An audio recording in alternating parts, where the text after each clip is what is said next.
For all you ground-uppers out there, this podcast is for you. Hey guys, this is the Fan of Fan podcast. I'm Ben. And I'm Topless, and for all you ground-uppers out there, this podcast is for you. And today we are joined by Luke and Shaun. How are we doing, guys? Hey, all good. All good. Glad to be here. Thanks for coming on, lads. Pleasure to have you. It's been a long time. Yeah, buzzing for this, to be fair, yeah. Thanks for having us. Been a long time since we caught up, Shaun, since the days coaching in America.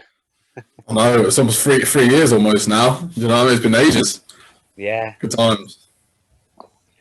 Right, so what we're going to do is we are going to be doing an England best 11 with you. But before we get to that, we're going to learn a bit more about you. So we'll start with you, Luke. What's your background within football? Team do you support and stuff? I don't know if it's going to go down well on here, but I'm a Leeds fan. So yeah, I live in Yorkshire. So Dad brought me up as a Leeds fan. Been going to Leeds since I was about 5 years old. And yeah, just love it. Love being on the terraces. You know, always going to cheese wedge when we go. With all the hoi polloi, and yeah, absolutely love it. Yeah, I've got two boys as well who I'm bringing up as Leeds fans, and yeah, just love it. Yeah, I mean, bit of a background. Yeah, played football as a kid, like everyone does, and then you know, played at school and stuff, and then I met Shaun. We met through at uni, and we started a football team, and we played from there. Had some great laughs and stuff. A lot of drunken nights out with the football boys and stuff, and yeah.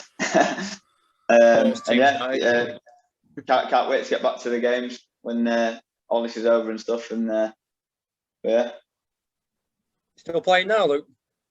you up? No, not really. I mean, I play five-a-side, but obviously I'm not played for about over a year now because with COVID and stuff. Yeah. So yeah, miss it like crazy, mate. Honestly, we used to play every Sunday five-a-side where I live, and yeah, we have a little league and stuff, and yeah, absolutely love it. And I love the banter and stuff. Do you know what I mean? And I think that's the bit I miss the most, just with everything that's happened and stuff. It's the banter and stuff, and you know, when you go to games and stuff, and you know, it's just letting loose and stuff. You know what I mean? It's, you know, getting all that, you know, everything out of you and stuff. And yeah, missed it a lot. Well, if you ever need a five-a-side referee, hook up Jake. He does it in goals at Sheffield. It ain't me. I do goals, yeah. Rubbish. So what about you, Shaun? What's your background? Oh, Liverpool fan.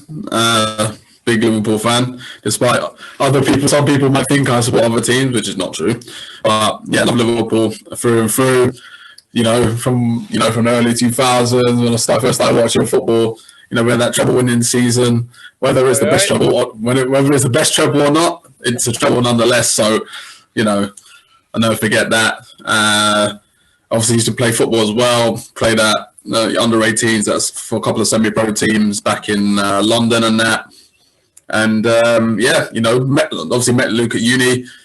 We had some good fun times. You know, won the odd golden boot and all this and that. You know, playing for Luke's team. Saw Luke score a couple of cracking goals from a couple of yards out and that. So, you know, but yeah, just love football, you know, to death. Obviously, these days, you know, how tough it is right now. There's no fans in the stadium, so there's a lack of atmosphere. Obviously, it's costing Liverpool dearly, for example. Obviously, it definitely cost Sheffield United. Look where they are now. But yeah, it's been apart from that. But yeah, apart from all that, yeah, just love football and hope the fans can get back in the stadium and make it, you know, more atmospheric and stuff like that. But yeah. I was waiting for you to fetch the Sheffield United bit up, but as much as I should be gutted, because it's been on the cards for so long, and even if you look at the stats yesterday, 18 games this season, we've not managed to find the back of the net, and we've scored 17 goals throughout the season in the league. So it just shows how poor we've been. You score one goal against us, I admit defeat now because we can't find the back of the net. Whether that's the lack of creativity, whether that's because how we play with O'Connell and Basham as the wing backs, they they've been injured for quite a bit of the season, especially O'Connell. Whether that's Playing against Man United. Yeah. It's guaranteed 3 points for you away from home. But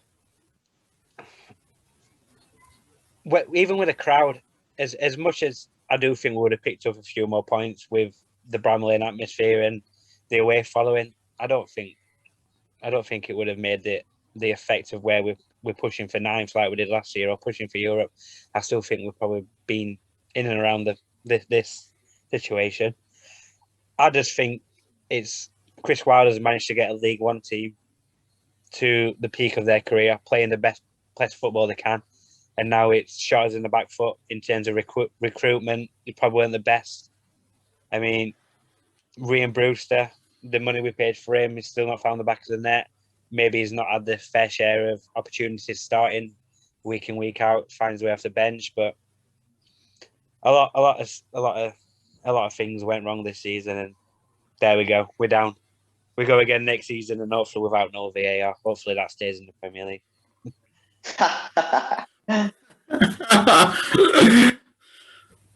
Well, I'll put this question to you, Luke. So obviously, being a Leeds fan, you're getting promoted to the Premier League. It's been so long since you've been in the Premier League. What were your expectations, and do you think that VAR spoiled this season for you? Do you think it could have been better if it was without VAR? Yeah, I mean,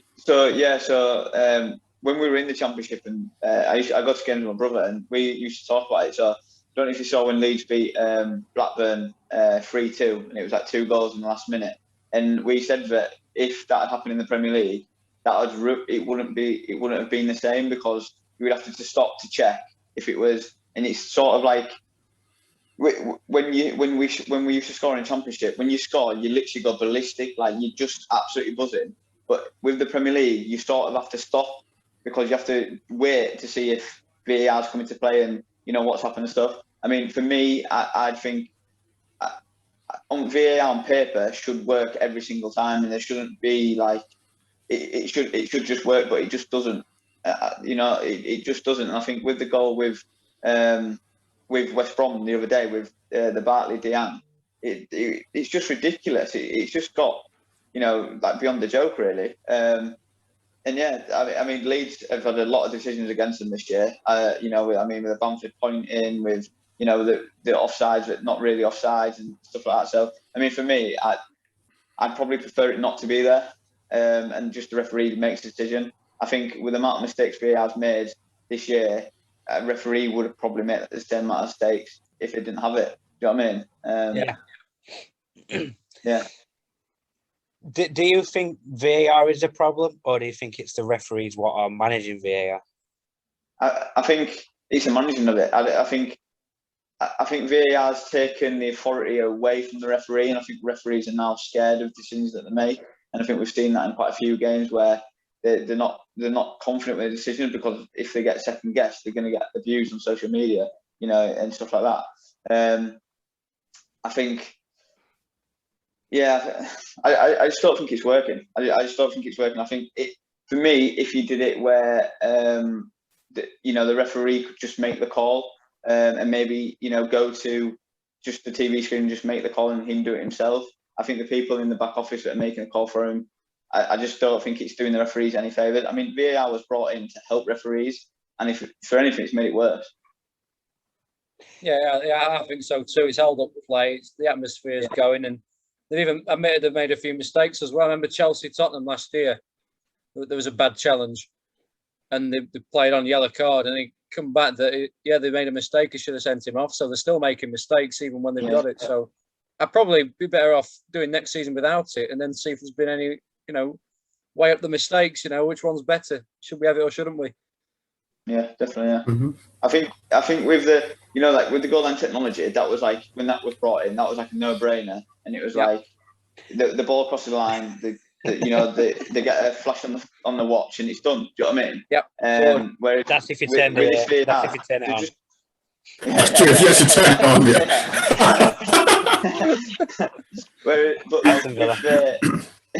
But with like VAR, and with the Carl Bartley, Diane situation, that was just ridiculous. That the camera line wasn't. You know what I mean? That was just. You can't even make that up. Yeah, these lines have got to go. They've got to change the offside rule. I hope they bring the Arsene Wenger rule in, where for any part of your body's onside, well, that you can score with no use of holding your arm back over there. But any part of your body's onside, you're onside. I think that's better. Yeah, definitely, 100%. I agree on that. I agree. The thing is with VAR with the lines is there's two reasons. VAR was help the referees in terms of if they've done a clear and obvious error. Now, if you're trying to get these lines out, is that a clear and obvious error? Because you go into the fine line margins. Now, if we go back to, again, John Lunsford's big toe against Spurs last season, now he's offside because of his big toe. Now, what's to say that camera or that photo shot they've got is the fine margins of where he just hit the ball? So it swings and roundabouts. If they can prove that that's the exact photo frame where the boot leather of the boots touched the ball, then fair enough, you can use that and go to the fine margins. But if you can't prove that, there's got to be some way where you don't have to use the lines, unless it's clear and obvious when you're watching it back. There's got to be something. Yeah, but also, have you seen how some of them are trying to draw straight lines and how bad they actually look? I don't even know what they're trying to do. I don't know what kind of lines they're drawing, because sometimes I just think it's just a line of fit. They're just trying to fit it anywhere they want, and it's just terrible. So honestly, sometimes it's a disaster. And obviously, you talk about the referees before on VAR. The West Brom versus Brighton game, where there was that goal that got disallowed for that awful mistake by the referee, and then VAR got involved. That was a shambles. That's something that should never ever have happened. Because he gave the goal and he took it away and all this and that. It's a shambles. But I don't know. Obviously, the referee needs to be making the final decision on, because they're the ones refereeing the match. But maybe what they should do is maybe in the VAR boost, they need to put some ex-footballers in there as well, who actually know the actual game from a player's perspective. Obviously, it can do with challenges, obviously like offsides and stuff like that. Some people that actually know about playing the game and not just refereeing. Maybe that might help. I do like that idea, but again, it's like if you look at Michael Richards' interviews in the last few weeks, he's played the game at the highest level, and he's basically saying he doesn't even know what football is anymore, because all the rules what have come into place, he doesn't know what football is. So it's sort of one of them. I do like that idea, but then will they have to be trained? And if they're trained, are they going to be trained in the same way as what these referees are? So it is a good idea, but it's one of them, innit? But a lot of it in the end, like I said, it comes down to some of it comes down to interpretation and opinion in certain aspects, like I said, challenges and stuff like that. Some things are down to interpretation or opinion. Is that offside or is it not? It's a tricky one. Definitely. So, Shaun, let's speak about Liverpool for a little bit. Then, what do you think to the season so far, especially after highlights of last season? Poor. Obviously, all going so well. I know, but then I don't know what it is. I don't know. It's a tricky one. I feel like because of the injuries to the defence, it really has had a huge impact on the whole team. Now, Klopp, what are the chances that all of your centre backs are basically going to get injured and you have to bring in spares? It's a tricky one. But then, obviously, him putting Fabinho as centre back. Fabinho was good at doing that for a couple of games here and there, but not the whole season. Because now we have no cover in that midfield, and I think it's just like a double of it's just like problem after problem after problem. You've got no core, no spine in the team due to the injuries that we've had, and moving stuff around, just for the sake of it. It's just the rest of the team just loses confidence, and that is a big problem. The front three, they can't really have any excuses, but I guess they just have a natural lack of confidence because everybody else in the team has lack of confidence as well. We should be doing much better than what we're doing, but I just think it's a rippling effect of what's happened defensively, which has made a huge effect on what's happened on the forward line of the pitch, but there's no excuse for being as low as we are. And as defending champions, it's an embarrassment, to be quite honest with you. So yeah, that's what I think. And in terms of, especially playing at Anfield, you had the record of not losing a league game for 3 years, and it was sort of was one of them. Once you lost that game at Anfield, it turned into you couldn't win for like a month at Anfield. So it's like swings and roundabouts. You did so well to keep that record alive, but once you lost it, you couldn't start this record going again. It was like a record of defeats, if you get what I mean. Yeah, no, I totally agree. But the thing is, people keep saying, "Oh, well, it's because the fans weren't there." Well, before the fans were there, we were winning at home. So there's no, I can't seem to see how that's an excuse. We were winning at home without the fans being there, and then this just happened. Like I could see it was coming. Like you could see in the performances, it was coming. Because initially, when we first, when it really started to go bad this season, we were top of the league at Christmas, and then after that, we drew to West Brom, and that's when it started going downhill from there. And I don't really know why. I don't know if it was fatigue or what. But it all literally went downhill, and something just fell apart. And it just went wrong from there. But there's no excuses for losing that many games in a row. That's embarrassing. And you know what? It's a good thing that Klopp has done such a fantastic job all the way through. Because if he had not have done a great job as he had, if he was like maybe an Arteta, for example, or maybe like a Lampard or something like that, he probably would have been sacked. But it's the fact that he's done such an unbelievable job, we can't sack him. And I'm glad we didn't sack him. But that's just the reality. So. Yeah, definitely. Right, lads. So, as we said, we're going to be doing the England Best 11. So, just before we get to the England Best 11, Euros is just around the corner. I want to know what your predictions are on where England will finish, whether they'll be champions. If not, where will they get knocked out?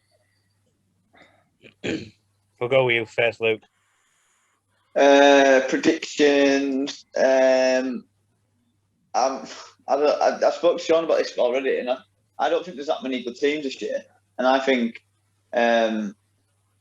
England on paper have a really strong squad, but I don't know. I'm gonna go quarterfinals. I'm gonna sit on the fence a little bit and say quarterfinals. What about you, Shaun? I'm going semi-finals, and I just think that we'll get to the semi-finals, and if we bump into France or Belgium, that's the teams that will beat us. Portugal, they're here or there, very hit and miss, but I can only see us getting beat by Belgium or France. So if we get to the semi-finals and play one of those teams, I think that's pretty realistic. I think. What about you, Jake? We'll open this question up to you. I'm with Shaun. I think semi-finals. We're definitely good enough, but like you say, yeah, I don't see us beating France, Belgium, Germany, aging squad, but again, they've still got quality. Holland, are they in it? I think they qualified, didn't they? Holland. Yeah. They look decent. Look, starting to come back their old selves again. Spain not. Spain not as good as they were. Portugal, they're okay. Portugal got some big players, but we're definitely good enough. It's whether we perform, whether we turn up. But I'd love to beat Scotland, wouldn't you? Oh yeah, We will beat Scotland. Don't worry about that. I should be. I've had this debate before. We're beating Scotland. Yeah, but they've got to turn up. That's the bottom line. But they're definitely capable of getting semi-finals and more. I think with that squad, and I think this year, especially, there's going to be a big name that's going to be left out. Probably one of the attackers won't make it. Yeah. That probably deserves to have made it. Yep. Well, this is the thing with England now. We're slowly getting the strength in depth. Yeah.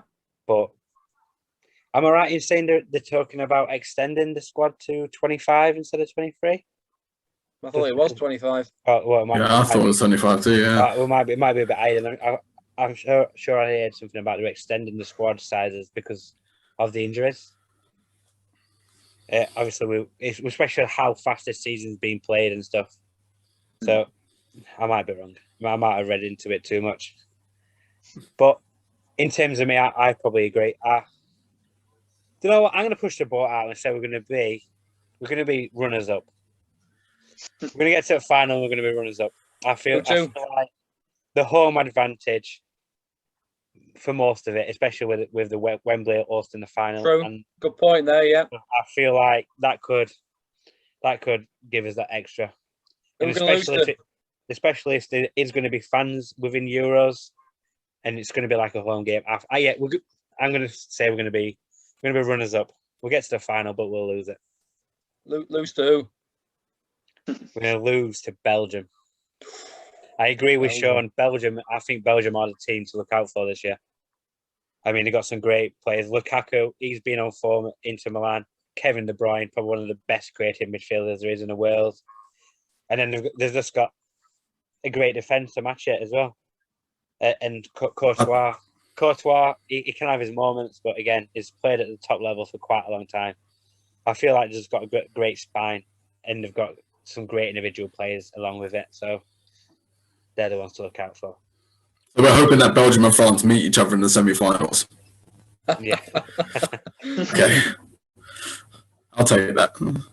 Right, lads. So what I'm going to do now is I'm going to share the screen. So I just want to make sure everyone can see this.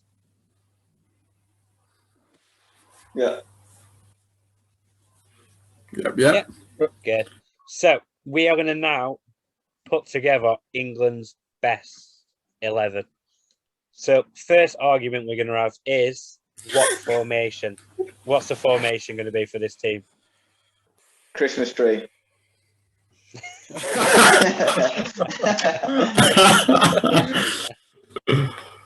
Or is it going to be Mike Bassett's Christmas pudding? It's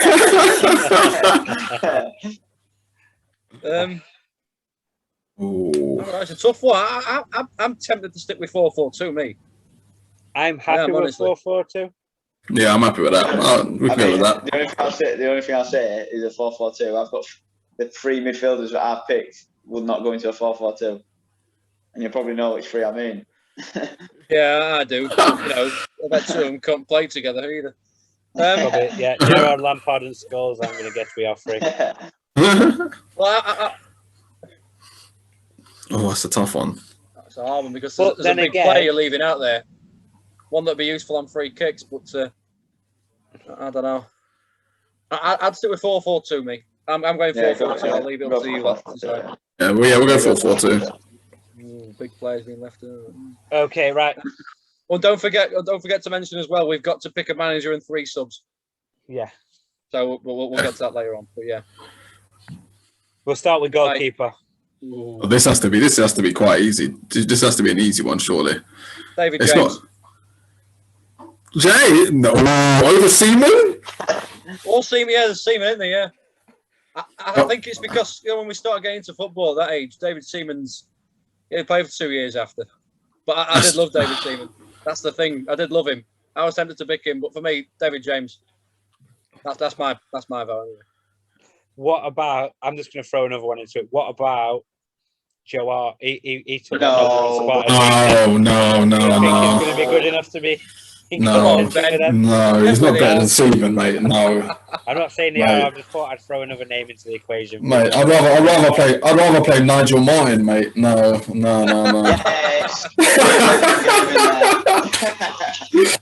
Oh, mate. Nobody going for Paul Robinson. Oh, do you know what? I was thinking about him. I was actually, he's a good one, but I just think Seaman's better, man, than all of them. Not you, Luke. The old leagues, man. Paul Robinson, was he the keeper when it was Croatia and Gary Neville passed it back to him? Forget it. We can't mention him. I swayed more towards Seaman, if I'm being quite honest. I'm saying Seaman. Yeah. Okay. Yeah, David Seaman. And around that time when Arsenal were the Invincibles too. Oof. No, I'm going to go for left back. If I'm being quite honest, I generally think there's only one person I would put in this left back position, and it's got to be Ashley Cole. Ashley Cole. Yeah. Paul Konchesky. No. Ashley Cole forever. Yeah, it's got to be Ashley Cole. Are we all agreeing with Ashley Cole? Nice and easy one? Yeah. Right, we'll go to the right back position. We've got quite a few here. Gosh, this is going to be controversial. This is a tough one. Who was England's right back then? I can't even remember now. Gary Neville. Gary wasn't it? Neville. There was more. Was there anybody else? Kyle Walker, Gary Neville, Kieran Trippier of recent. Glenn Johnson. Yeah. Michael Richards. Micah. He didn't really gain that much, did he? No, that's a tough one, man, because I feel like it's between probably Gary Neville and Kyle Walker. Now the problem is, it's what are we looking for in this right back? Are we looking for a traditional right back, what can defend and goes down the wing and try and puts a cross in? Or are we looking for one now what may overlap and get into attacking positions like your Trents and stuff like that? Well, that's the thing, because if you look at Walker, obviously he's more versatile than Gary Neville because he can't just play. He doesn't just have to play right back. If you decided to switch formation, the guy can actually play centre off in the 3. Yeah. So it's just the versatility, and he can play a wing back as well. I just think he's more more versatile. But I'm not saying Gary Neville's solid. Gary Neville's solid. Like Kyle Walker made a couple of mistakes in the World Cup, but he's very versatile as a right back. It's a very tough one. It is. Is there any other names we can throw in before we go for a decision? Can't really think of any of them more. Trent, maybe, but he's really just upcoming, so maybe he's one for the future. Trevor Sinclair, was he a right back? I think you were centre midfielder. I think. Yeah, I don't know. Yeah. I think it's 2002. We had Neville. Danny Mills. Danny Mills. Yeah. But it's not a chance he's getting in that squad. I'll fight you to make sure he's not in that squad. I'm going to go with Neville, me. Yeah, I'm Neville as well. Oh gosh, this is tough. All right, I'll go Gary Neville. Just. Gary Neville. Okay. Well, this is going to be controversial. Who's going to be the first centre back? Well, I'm going to throw it out there, John Terry. If I'm being quite honest, my 2 centre backs would be Terry and Ferdinand. Yeah, I think in Rio. I think that they picked themselves, I guess. But you see, the thing is, there's a guy that I think would be in it, a great defender, but he was always so injury prone, and that's why he never made the squad. Ledley King and Rio Ferdinand, because it's only the fact that he was always so injury prone. That is the only reason why, for me, like you never really saw the absolute best of him, because he was a solid centre back. But I'd probably go Terry and King. I'm going to throw another one out there as well. Sol Campbell. Yeah. Oh, see, that's so tough. That's That's horrible. That is such a tough one. I feel like Ferdinand has to play though, because if you're talking about footballing centre back, bringing the ball out from the back, like I don't think there was many in world football probably better than him at bringing it out from the back and the way he played like that. So I feel like Ferdinand has to be in, and then the other one is so tough. Maybe Terry's tenacity and his leadership. I've got a couple more to add in as well. Keown and Adams. Yeah, solid centre backs. Adams were a bit before my time, I think. Keown, though. Keown's a good shout. Yeah, Keown. Yeah. Carragher. Julian Lescott. Oh my gosh. Carragher did play enough. Did he really? Yeah. What about Cahill? He goes under the radar. He was a good centre back. Matthew Upson's another one as well, I think, that goes under the radar. Yeah. I don't think I'd have Matthew Upson in the best. No, I don't think underrated 11, maybe. Yeah. Maybe, yeah. Who else is there? Cahill? Gary Cahill. No, I won't pick him. He was in the defence against Iceland that night. Oh yeah. You can't have him. No. What? So Terry and Ferdinand? Is that what we're going? Terry and Ferdinand. I'd say Terry Ferdinand. Yeah, I would. Yeah. That's a safe bet. That's a safe bet. I think. But I think that's just a bit. But then I do sort of agree with Carragher could be up there. I think maybe he's the one where we slip onto the bench. He's a solid centre back. Campbell. I'm taking Sol Campbell, 100%. So we're going Terry and Ferdinand? Yeah, Luke, what do you think? I'd go Ferdinand and Campbell, and the only reason is Ferdinand and Terry.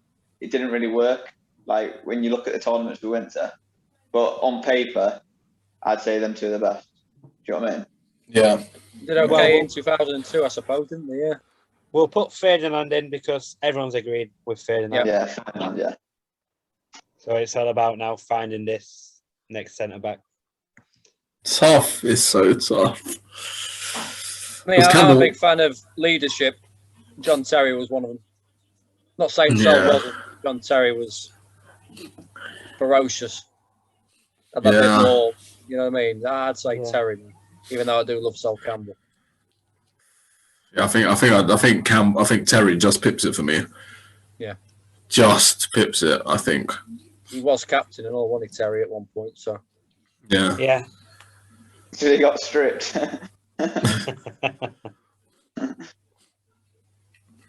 Yeah. I think just about Terry. Yeah. Campbell would be first one on the bench though. Yeah. I was. Ben, what are you thinking?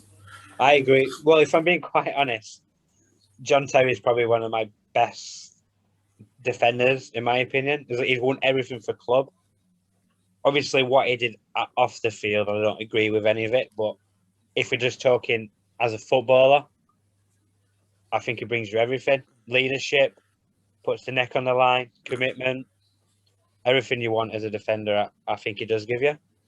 Yeah. But again, I do agree with Luke that Terry and Ferdinand at the back, it didn't exactly win us anything. So maybe Ferdinand got injured at the 2010 World Cup, so you never know whether it would have done better that tournament. But you know, what can you say? I do think it's between one of those two, though. Yeah. Yeah. Right. I'll go with Terry. I'll stick with Terry. Yeah. 3-1 then. Sorry, look. So close. It's so close. close. That is a tough one. And that is so tough. No, it is hard. It's and not getting easier though, lads. It's now going to get harder because we have 2 centre midfield spots, and there is quite a few we could potentially pick from here. So what we're going to do is partnership that wouldn't work. We're going to go for the right mid first because the right mid one could be done quite fast. Yeah, put him up free kicks. Yeah, 100%. David Beckham. Yes. Yeah, 100%. I don't know actually. Oh no. Actually, no. No, if you want, mate, we don't mind. No, I'm just thinking of like, obviously, yeah, I'd say Beckham, but I'm just thinking of like other players that we might have had with a bit more pace. I was just thinking of it like. Well, it was more Aaron Lennon and Jermaine Genius, if not. Walcott. Walcott. Sterling. I don't know. Would you class Joe Cole as a right-sided? Do you know how good he was? Joe Cole was very underrated. I think people don't understand how good Joe Cole actually is. Fantastic. Even at that 2002 World Cup, he was really, really good. And I don't know. It's a tricky one. But yeah, probably just... 2002. Joe Cole. Oh, sorry, no, 2006, sorry. 2006. He scored that goal at Sweden, yeah, right. Against Sweden, yeah. That was the problem at 2002. We didn't have a proper left mid. Kept playing Paul Scholes there, but it's not his position, is it? Yeah. Just to stress as well, this is obviously since we started watching football because there's just people watching this like, why did you miss out? Say Peter Banks, for example. Or Gaza. Yeah. Gaza. Well, you know, that's why. Right. We're going left mid next, or we're going to get centre that? We'll go with left mid because I can see centre mid being one way we argue for a long time. Sure, I think the left wingers. So Sterling, Joe Cole. I'd probably say Joe Cole. Rashford can play there. Oh, that's so tough. I don't know. I think I'd say probably. I'd probably say Cole. I'd say Joe Cole. but having said that, Sterling will score more goals. I think Sterling will score more goals. But the only reason I'd say Cole, it's just the trickery, because he's got that kind of like Jack Grealish trickery in him. And if you look at all the other players, I'm not saying that whoever we're going to pick, they're more ferocious players, but he brings that kind of elegance, kind of freestyle kind of play. And he's just completely different. So that's the only reason I'll say Joe Cole. Trying to see if there's any other names out there. I mean, another one what's got thrown about here is, I don't know if it was, but Stuart Pearce, but I don't think he was a left mid, was he? Left back, wasn't he? Left back. Stuart Downing?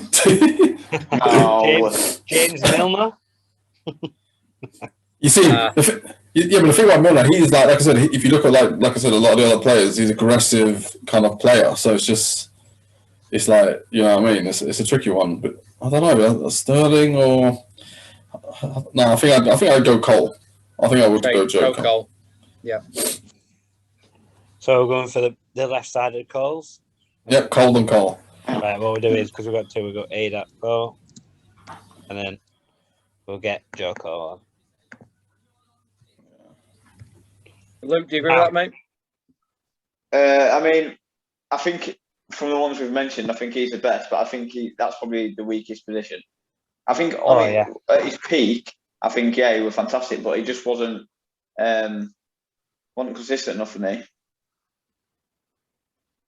Yeah, I agree. I think he had quite a lot of injuries as well, which was a bit unfortunate for him too. Well, here comes the controversy. Here we go. Some arguments. Oh, gosh. Well, let's talk about the names what are in contention then. Gerrard. So you got Gerrard, you got Lampard, Paul Scholes. I think they're going to be the main three. But then Michael Carrick, I do think if you want a defensive-minded midfielder, Michael Carrick's got to be up there. He's one of them what he'll give you a nice simple pass and then let the others go and play. Those are the dirty work. I don't know. I'm honest. I know people might say Scholes, but I think it's very hard to look past Gerrard and Lampard, despite the fact they might not be able to play together. Gerrard, with the box-to-box mentality, you can do that for 90 minutes and get you a couple goals. But Lampard has to be in there, because if you're talking about breaking from midfield and scoring goals from midfield, he has to be in there. You know, like you can maybe debate maybe Gerrard and the Scholes, which I find it very hard to say. You can probably debate that. But if you're talking of goals from midfield, you look no further than Lampard. I think Lampard has to be in there. I think that Gerrard scored more goals in the tournaments. Lampard didn't really score that many in big. I don't think he's got a World Cup goal, Lampard, has he? He's been close. He should have had at least one. Yeah.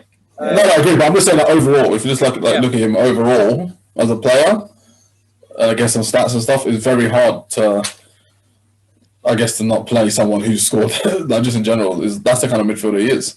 But to be honest, I wouldn't pick Scholes because Scholes retired from international football pretty early on. I thought very early on. I would pick Scholes. Scholes on ability, I'd pick, but because he didn't play for England so long, that's the thing. I'd definitely pick Gerrard. No bias there, but because he did it in big tournaments as well, he scored a few World Cup and Euros goals. But the other one's a tough one.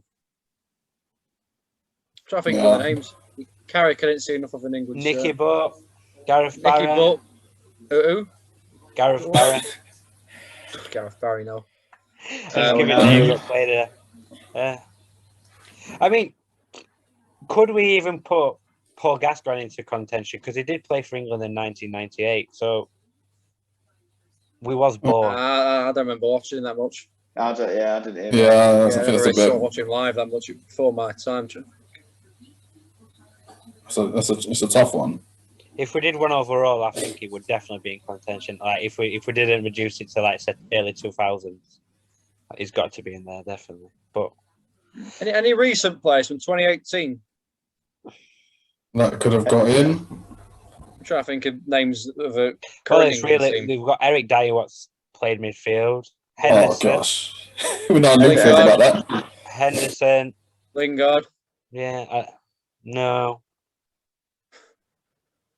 Dele Alli. He played all right, Dele Alli, in the I think he played all right in the last tournament. To be fair to him, He did well. all right.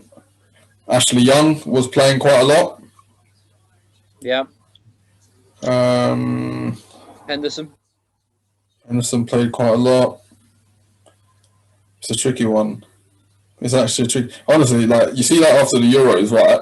After if we did this like next year or something after the Euros, or even after the next World Cup, I reckon somebody like Mason Mount would probably be in there. But it's way too early to put him in there and Rice. So I don't know.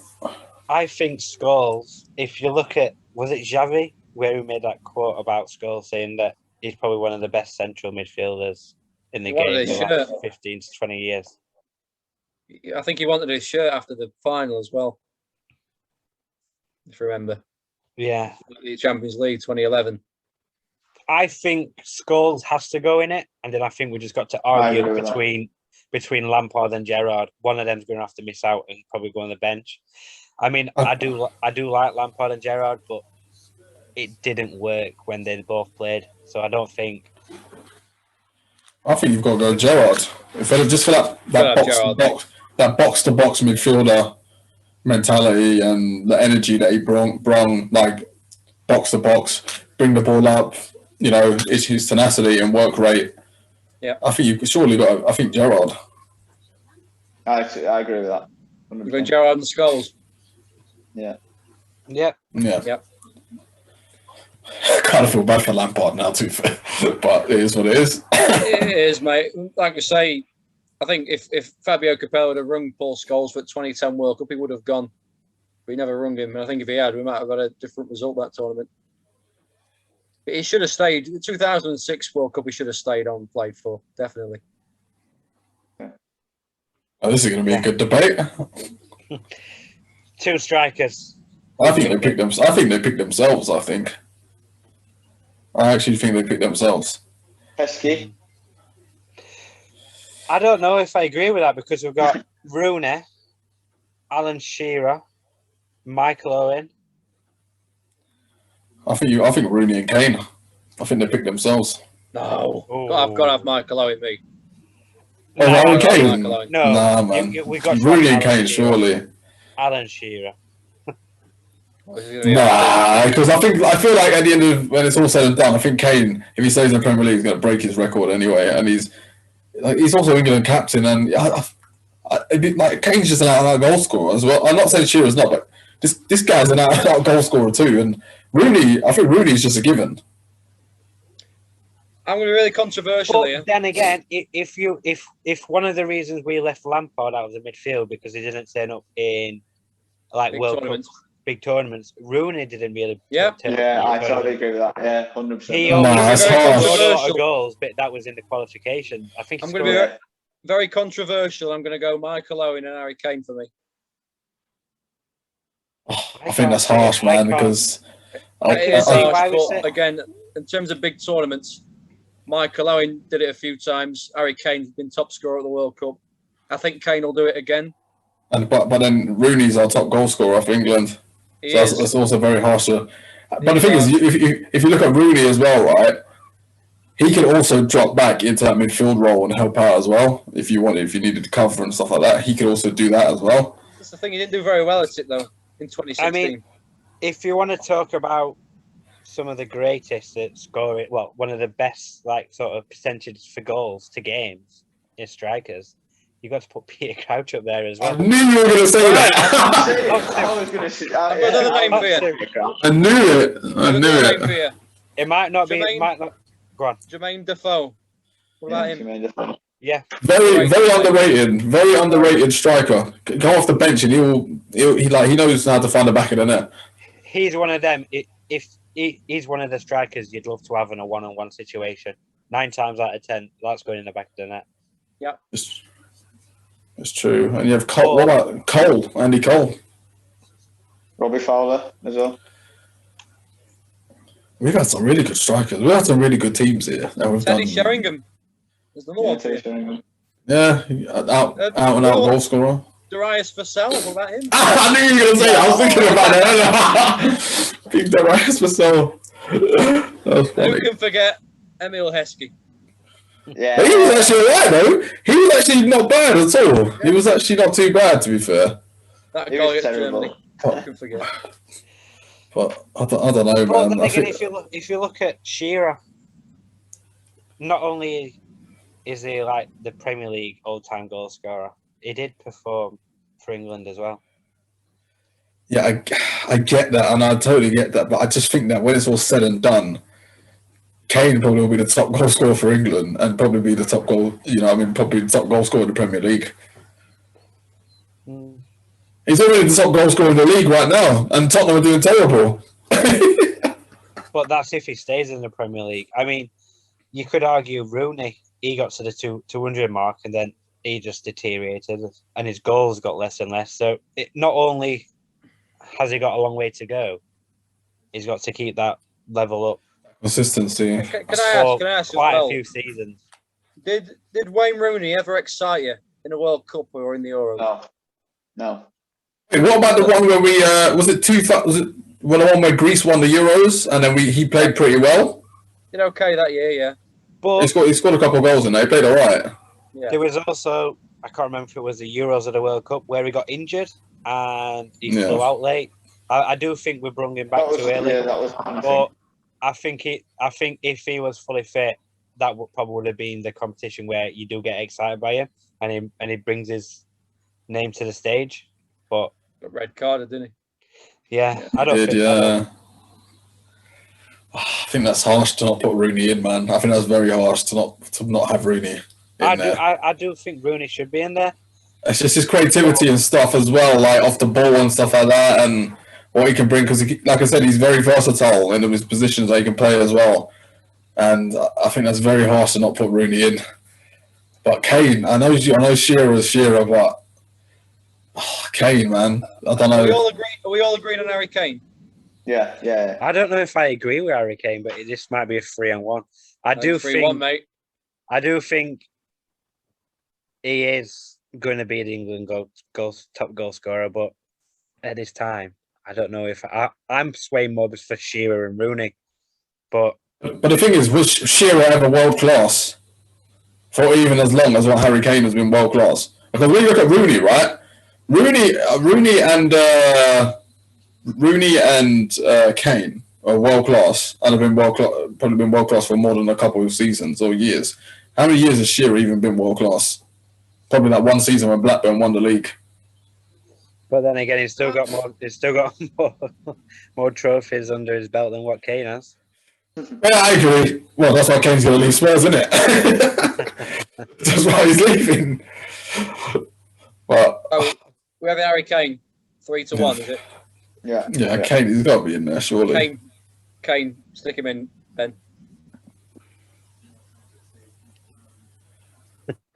And for me, the other one's got to be Michael Owen. For me, I'm putting it out there.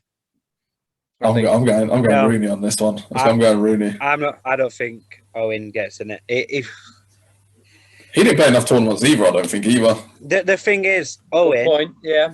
Now, my issue with Owen is, I mean, he was the last English player to win the Ballon d'Or, so yeah, I get that. He has got quality, but I think with him is that he had to sort of retire earlier than what he probably could have because of injuries.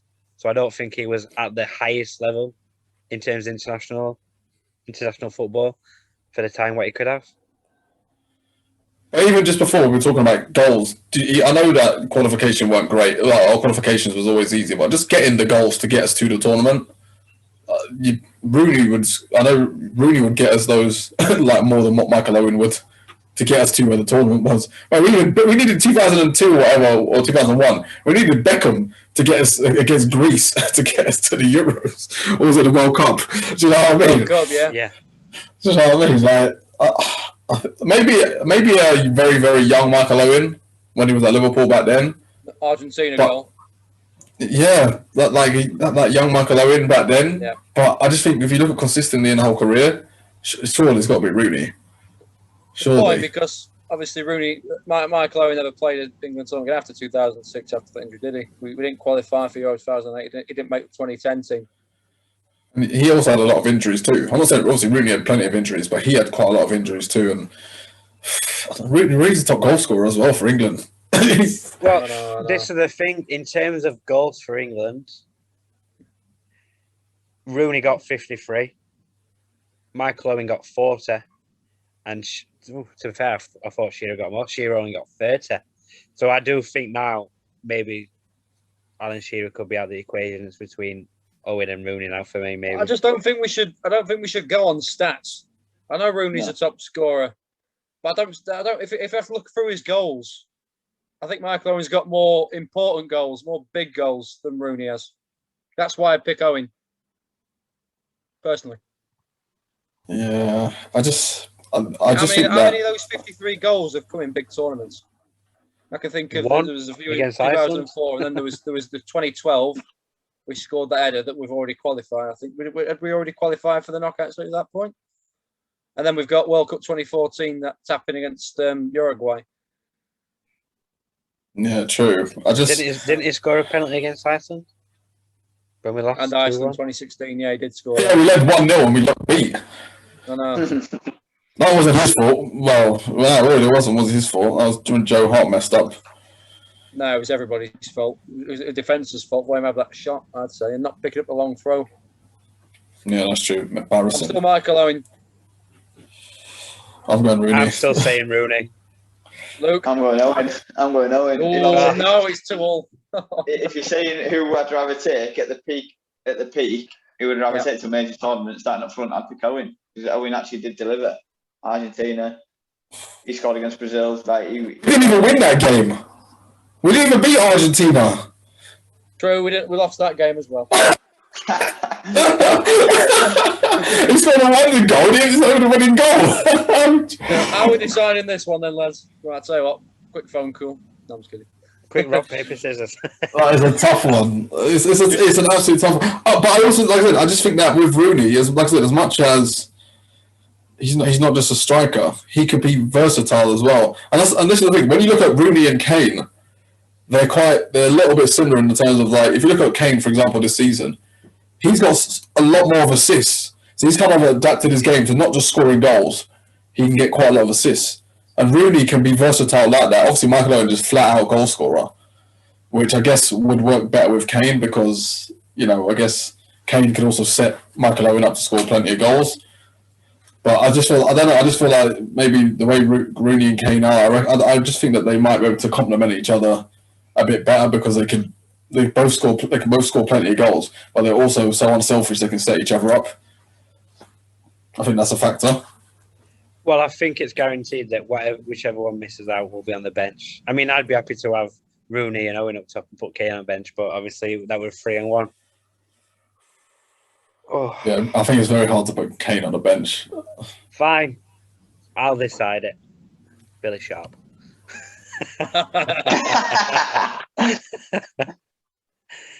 Right. We'll take him out. I don't know, man. Maybe just because of the amount of goals he scored, maybe put Rooney. Maybe he tips it just because he scored a lot more goals.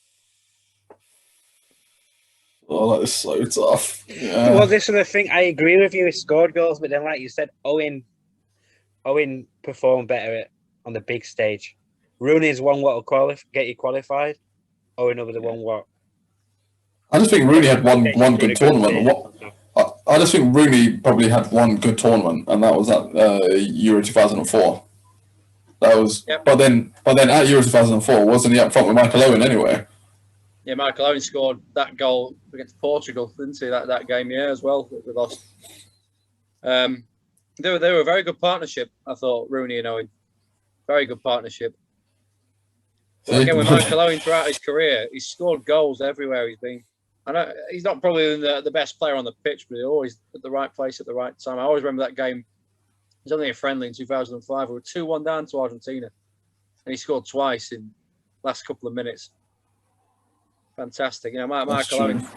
More. But then you could look at Wayne Rooney. I mean, the thing what sways me towards Rooney more as well is like, even if you look back to the DC United games, one of the best highlights what you'll see with Rooney is he's sprinting all the way to the halfway line to get that ball, and then he's putting that immaculate ball back into the box. One of the best assists ever, that as well. Yeah. So also, do you know what? Do you know what also is a factor as well? Because I don't think people will notice this, but when you look at that Manchester United team, that actually, when Ronaldo was scoring all those goals, those 40+ goals, I know quite a lot of them are free kicks, but who was playing up front with him and actually like playing up there with him and setting him up for a lot of the goals, who like didn't really get as much credit as maybe he deserved. I think Rooney was up there. Rooney was up there with Ronaldo. He set that guy up so many times to score plenty of goals, and he just went under the radar and didn't get as much credit as obviously Ronaldo, because Ronaldo scored like 40+ goals. So I agree. I'm still saying Rooney.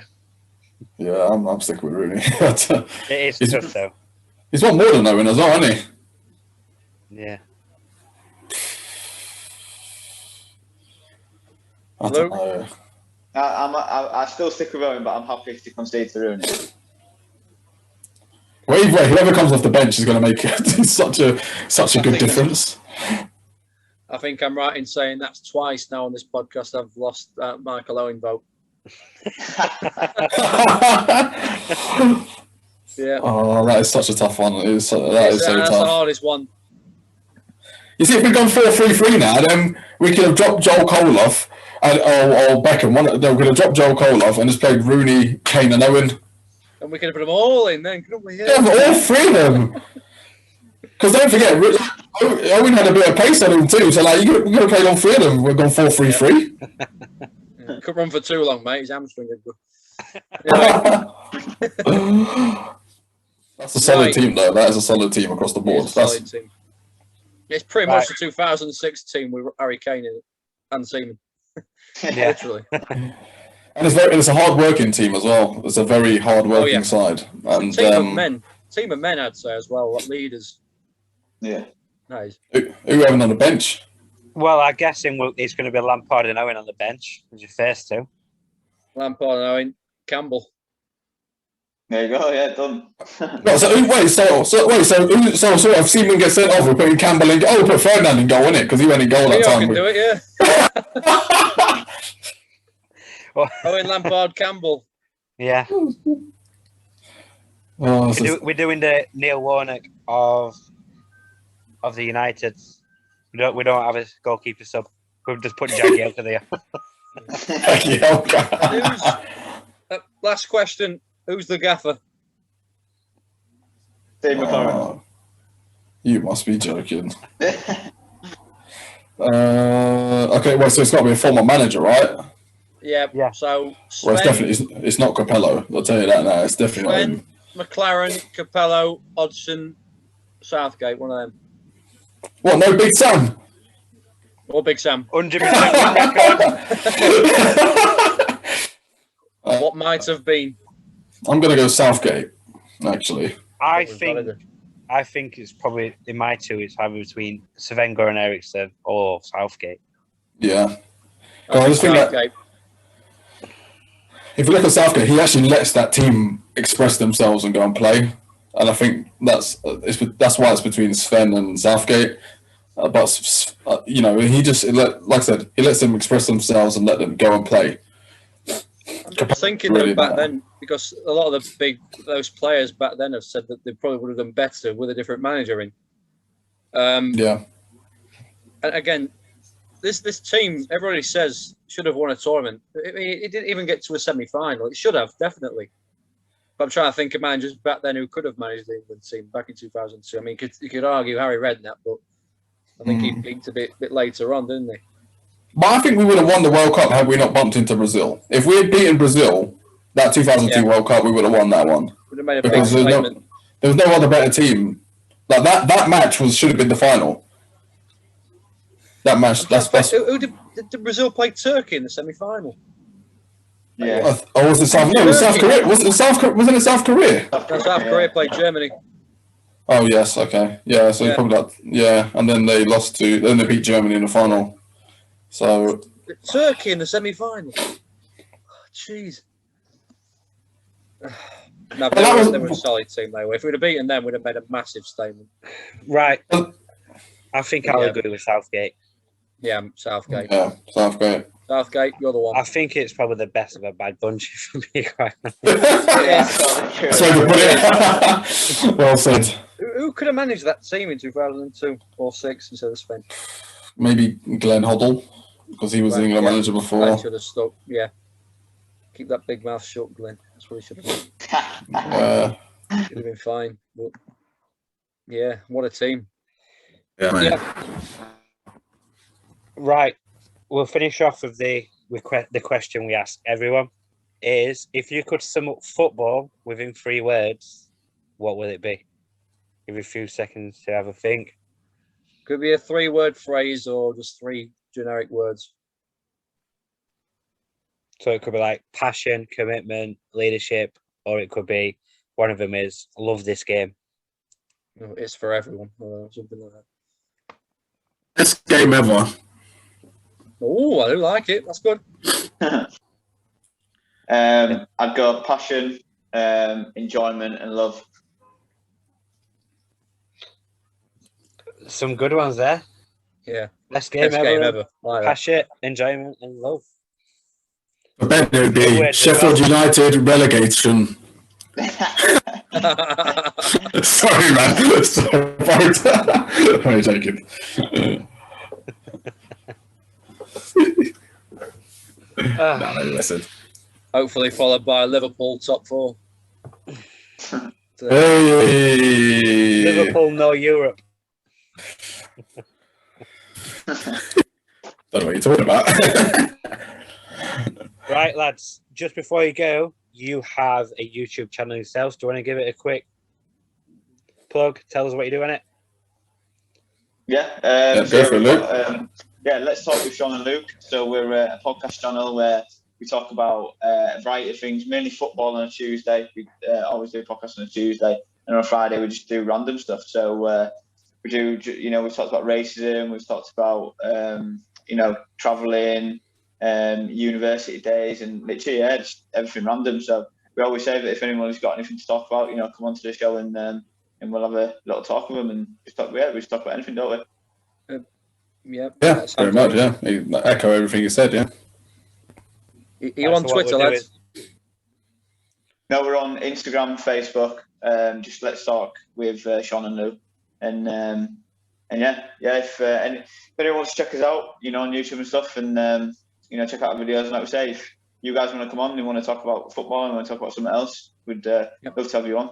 Yeah. Do a groundhoppers one. Yeah. we love a good ground up. I'm on 107. You're touching 80 grounds now, aren't you?